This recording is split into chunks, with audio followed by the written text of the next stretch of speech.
Okay, so the next is arterial supply. Okay. It is by superior thyroid artery, inferior thyroid artery, thyroidema artery, and accessory thyroid arteries. Okay, so superior thyroid artery, inferior thyroid artery, then comes thyroidema artery, and then accessory thyroid artery. So there are four.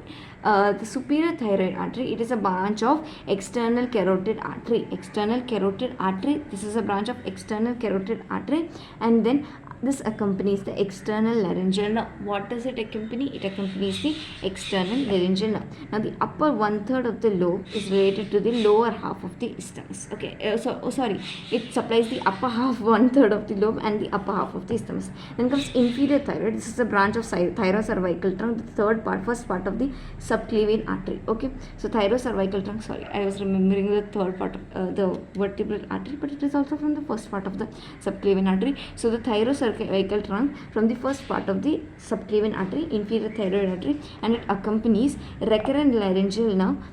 It accompanies which now? Recurrent laryngeal, whereas this accompanies external laryngeal nerve. Now, when you will go to thyroid membrane and you will learn pharynx, you will remember that their superior laryngeal artery supply is accompanied by internal laryngeal nerve. So don't get confused. Okay, so now lower 2/3 of the lobe with the lower half of the isthmus. Lower 2/3 of the lobe and lower half of the isthmus is also supplied. Now thyroidema artery, it arises directly from the brachiocephalic trunk or from the arch of aorta.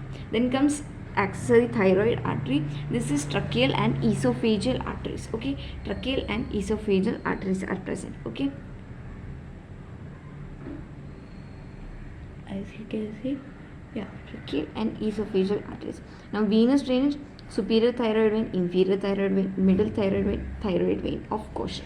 So as you can see here, this is the venous supply: superior thyroid vein, middle thyroid vein, inferior thyroid vein, and this is the inferior thyroid vein, middle thyroid vein, and this is the thyroid vein of Cauchy. Okay, so the superior thyroid vein drains into, this is inferior vena cava. This drains into brachiocephalic trunk. See, this forms the brachiocephalic.